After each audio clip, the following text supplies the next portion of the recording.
إن الحمد لله الأكرم الذي خلق الإنسان وكرم وعلمه من البيان ما لم يعلم فسبحان الذي لا يحصى امتداده باللسان ولا بالقلم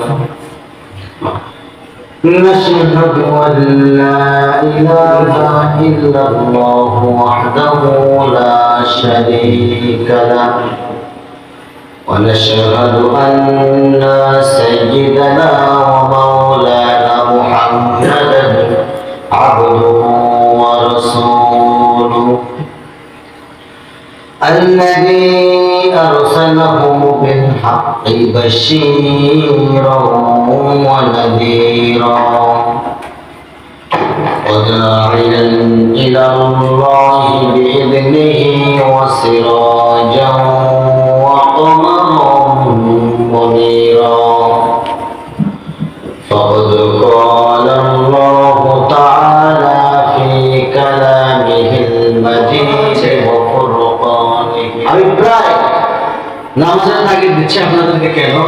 কারণ সর্বপ্রথম হিসাব হবে কিসে? নামাজ নামাজ নামাজ।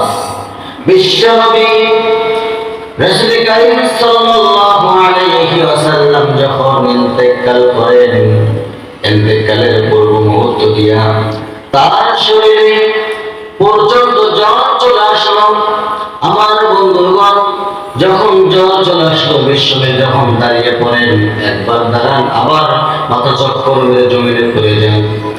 এমন সময় আম্মা জান আয়েশা সিদ্দিকা রাদিয়াল্লাহু তাআলা আনহাকে ডাক দিয়ে বললেন, ওরে আয়েশা, আমার শরীরটা ভালো নয়, আমি মনে হয় বাঁচব না।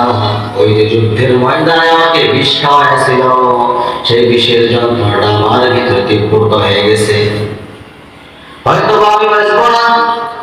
তুমি দেখো তো মসজিদে নববীর ভিতরে নামাজটা আদায় করে নিল কিনা, আমার সাহাবীরা নামাজ আদায় করে নিল কিনা। আমার বন্ধুগণ, তখন সঙ্গে সঙ্গে আমাদের আয়েশা সিদ্দিকা রাদিয়াল্লাহু তাআলা দেখলেন, মসজিদে নববীর ভিতরে গেলেন। মসজিদে নববীর ভিতরে গিয়া সঙ্গে সঙ্গে দেখলেন কেউ নামাজ পড়তেছে না, শুধুমাত্র কেবলমাত্র একমাত্র বিশ্বনবীর আশায় বসে আছেন সবাই। নবী, আমার নবী চলুন, আমার নবী কিন্তু নামাজের মধ্যে আসতে যাচ্ছেন, তো আসতে পারতেছেন না। কিন্তু আমার নবীজিকে আম্মা জান আয়েশা বললেন, ওরে আয়েশা, আমি হয়তো আর নামাজ পড়তে পারবো না, তার কারণ আমার মৃত্যুর যন্ত্রণা বেশি হয়েছে, আমি আর বাঁচবো না। আমার বন্ধুগণ, তারপরে আম্মা জান আয়েশা সিদ্দিকা রাদিয়াল্লাহু তাআলা আনহাকে বললেন, ওরে আয়েশা, যেহেতু আমি ব্যতীত নামাজ পড়তেছে না, সেই তুলনায় আমি তোমাকে একটা সাজেশ দিতে যাচ্ছি। তুমি একটা কাজ করো, আমার পরিবর্তে তুমি তোমার আব্বা আবু বকরকে আমার মুসল্লায় নামাজের দায়িত্বটা পালন করতে দিতে বলো। আমার বন্ধুগণ, এখান থেকে বোঝা যায় আমাদের তার মানে নেতৃত্ব আসে কার পক্ষ থেকে?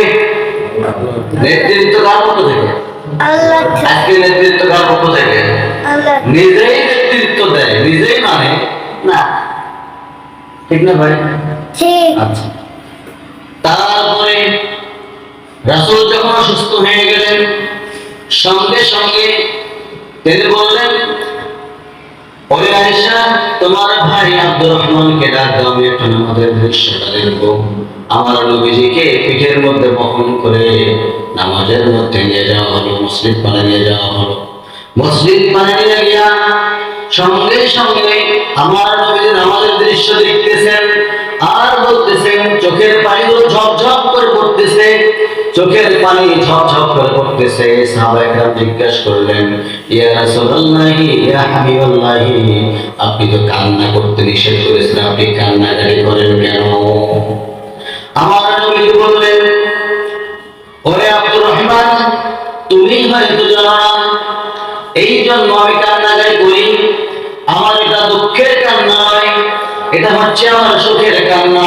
আমি যেভাবে দেখতেছি আমার সামনে নামাজ পরিবর্তে ইমামতি আবু বকরের পিছনে নামাজ পড়তেছে, এইভাবে যেন আমার উম্মতরা কিয়ামত পর্যন্ত যেন নামাজ পড়ে, এই দোয়াটাই আমি বলে যাব। আমার বন্ধুগণ, বিশ্ব নবী, সেই নবী আমার, যে নামাজ ছেড়ে দিয়েছে আজকে, যে নবী আমাকে বলে গেলেন নামাজ নামাজ নামাজ, আসসালাত আসসালাত, আইমান লাকাত আইমানুকুম, নামাজ বান্দারা উম্মতরা কখনো নামাজ ছেড়ে দিও না। কিন্তু আজকে আমরা দেখতে পাচ্ছি আমরা সবকিছুই করি কিন্তু নামাজটাই পড়ি না। বিশ্ব নবী রাসূল সাল্লাল্লাহু আলাইহি ওয়াসাল্লাম তিনি যখন একদম ইন্তেকালের সম্মুখীন কাছাকাছি চলে আসলেন, আয়েশা সিদ্দিকা রাদিয়াল্লাহু তাআলা আনহাকে বললেন, আমার মেয়ে ফাতিমা কোথায় চলে গেছে, তাকে একটু ডেকে দাও। সঙ্গে সঙ্গে তাকে ডেকে দেওয়া হলো। আমার বন্ধুগণ, আম্মা সিদ্দিকা যখন ফাতিমা রাদিয়াল্লাহু তাআলা আনহাকে ডাকলেন, ফাতিমা রাদিয়াল্লাহু তাআলা আনহা তার কাছে চলে আসলেন, বিশ্বনবীর কাছে চলে আসলেন, এসে বললেন, আব্বা জান আপনার এই অবস্থা কেন, আপনার কি হয়েছে? আম্মা জান আয়েশা সিদ্দিকার কথা শুনে ফাতিমা রাদিয়াল্লাহু তাআলা আনহা সঙ্গে সঙ্গে তার বাপের কাছে চলে গেলেন, গিয়ে অঝর নয়নে কান্না শুরু করলেন। অঝর নয়নে কান্না শুরু করে দিয়া সঙ্গে সঙ্গে আমার নবীজি বললেন, ফাতিমা তুমি তো কান্নাকাটি করার সময় তোমার এটা নয়, তোমার তো সুখের সংবাদ আমি দিচ্ছি। কি সুখের সংবাদ? আমি হয়তো দুনিয়া থেকে আসবো, দুনিয়া থেকে বিদায় নেব, আমি দুনিয়া থেকে বিদায় নেব, কিন্তু কানে কানে একটা কথা বললেন। কি কথা বললেন? যখন কানে মুখে একটা কথা বলেছেন, সঙ্গে সঙ্গে ফাতিমা রাদিয়াল্লাহু তাআলা আনহার যে চেহারাটা মলিন ছিল, সেই চেহারা হাস্যোজ্জ্বল হয়ে গেল। সুবহানাল্লাহ। কি যেন কথা বললো, কি যেন কথা বললো, সেই কথাটা বর্ণনায় পাওয়া যায়। বিশ্বনবী ফাতিমা রাদিয়াল্লাহু তাআলা আনহাকে বললেন, ওরে ফাতিমা, এই বংশের মধ্যে আমি যখন দুনিয়া থেকে বিদায় হয়ে যাব, আমার দুনিয়া থেকে বিদায় হয়ে যাওয়ার পরে আমার পরিবার থেকে সর্বপ্রথম তোমার সঙ্গে আমার সাক্ষাৎ মিলে যাবে। যুবক বেটি একবারে ঠিক এই কথাই আমি পূর্বে বলেছিলাম যে ফাতিমা রাদিয়াল্লাহু তাআলা আনহা কবর খনন করছে আবু জাহল গাফারি রাদিয়াল্লাহু তাআলা আনহু। আমার বন্ধুগণ, বিশ্ব নবী রাসূল কারীম সাল্লাল্লাহু আলাইহি ওয়াসাল্লাম তার যখন ইন্তেকাল হয়ে গেল, ইন্তেকাল হওয়ার পূর্ব মুহূর্তে এক পর্যায়ে মালাকুল মউত যখন হঠাৎ করে ঢুকতে পারতেছেন না, দরজার সামনে দাঁড়িয়ে আছেন ফাতিমা রাদিয়াল্লাহু তাআলা আনহা, ওই হাস্যোজ্জ্বল চেহারা নিয়ে, অর্থাৎ হাসি মাখা মুখ নিয়ে সরাসরি দরজাটা উদ্ধার করলেন, দরজা খুলে দিলেন। দরজা খুলে দিয়া দেখতেছেন আসমান জমিন ব্যাপী বিস্তৃত কে যেন দাঁড়িয়ে আছে, আবার ভয়ে দরজাটা লাগাইয়া দিলেন। যখন ভয়েতে দরজাটা লাগাইয়া দিলেন, বিশ্বনবী আমার রাসূল বলতেছিল, ফাতিমা তুমি দরজা কেন লাগাও, কি হয়েছে তোমার? ফাতিমা রাদিয়াল্লাহু তাআলা আনহা বলতেছেন, আব্বাজান কে যেন আঙ্গিনায় দাঁড়িয়ে আছে, দরজার সামনে দাঁড়িয়ে আছে, কে যেন আসমান জমিন ব্যাপী বিস্তৃত, আমাকে ভয় লাগতেছে আব্বাজান। তখন সঙ্গে সঙ্গে বিশ্বনবী আমার রাসূল সাল্লাল্লাহু আলাইহি ওয়াসাল্লাম বললেন, ওরে ফাতিমা টেনশন করার কারণ নাই, দরজা লাগায় কোনো লাভ নাই। আমার কাছে যে ফেরেশতা আসতেছে তার জন্য দরজাও লাগে না, জানালাও লাগে না, তার জন্য একটা কোনো কিছুই লাগে না। কোনো বান্দা যদি রাসূলের ভিতরে ঢুকে থাকে তবুও সে প্রবেশ করতে পারবে সেই জায়গার মধ্যে। এই কথা শুনে ফাতিমা রাদিয়াল্লাহু তাআলা আনহা তিনি বললেন যে দরজা খুলে দিলেন। দরজা খুলে দেওয়ার পরে সঙ্গে সঙ্গে মালাকুল মউত ঢুকে পড়লেন।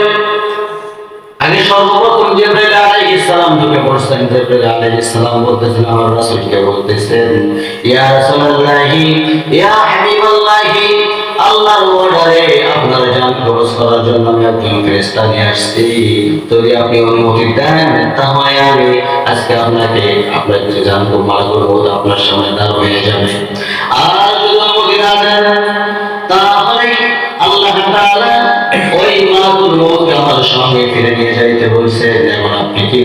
করেন। সঙ্গে সঙ্গে আমার নবীজি বললেন, বলে যে ভাই আর তো আমার 2 মিনিট বেঁচে থাকা, যেহেতু আমার কি হয়েছে, হায়াত ফিরে গেছে, সেহেতু আমাকে আল্লাহ দরবারে যেতেই হবে। অতএব মালাকুল মউত সামনে দাঁড়িয়ে গেল। মালাকুল মউত আজরাইল নিজেও বলতেছেন, ইয়া রাসূলুল্লাহ, আপনি যদি আমাকে অর্ডার দেন তাহলে আমি জান কবজ করব, আর যদি আপনি অর্ডার না দেন তাহলে আল্লাহ তাআলা আমাকে ফেরত যাইতে বলেছেন, যেহেতু আপনি বিশ্বই মানবতার মহান শিক্ষক। আমার বন্ধুগণ, আমার নবী বললেন, ওরে আজরাইল, তোমার কার্যক্রম তুমি শুরু করে দাও। আজরাইল বলতেছেন, ইয়া রাসূলুল্লাহ, মৃত্যুর যন্ত্রণা কতটা ঘাতক আপনি না জানেন। আমি অসংখ্য জীবনের অসংখ্য জীবিকার আমি জীবন কবজ করেছি, এর যন্ত্রণাটা এতটা ভয়াবহ। আমার নবীজিকে যখন বুকের মধ্যে হাতটা প্রথমবার রাখা হলো, প্রথমবার বুকের মধ্যে হাত রাখলেন আজরাইল, রাখার সঙ্গে সঙ্গে আমার নবীজি হাতটা ঝাঁকা মেরে ফেলাই দিয়েছেন।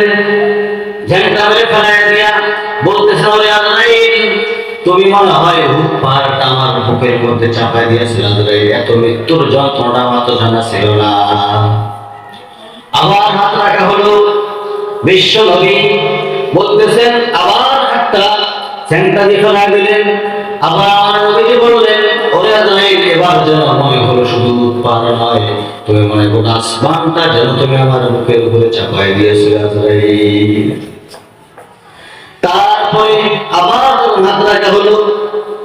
তার হাত রাখানোর পরে 3 নম্বর হাত রেখেছেন। বিশ্ব নবী বলতেছেন, ওরে আজরাইল, এবার মনে হচ্ছে গোটা আসমান জমিন ব্যাপী বিস্তৃত যেন তুমি আমার বুকের মধ্যে চাপাই দিয়েছিল আজরাইল। এই যদি হয় মৃত্যুর যন্ত্রণা, তাহলে আমার উম্মতরা যেন এত কষ্ট পায় না, আমার উম্মতরা যেন এত কষ্ট পায় না। সমস্ত কষ্টগুলো আজরাইল আমাকে দিয়ে দাও, তারপরেও যেন আমার উম্মতরা মৃত্যুর সময় যেন এত কষ্ট না পায়। আমার ভাইরা, রাসূল যদি এই কথাটা বলতে পারেন, নিজের সমস্ত কিছু বহন করে নিতে পারেন, আর আজকে আমরা খেলায় নামাজ কি করতেছি, নষ্ট করতেছি।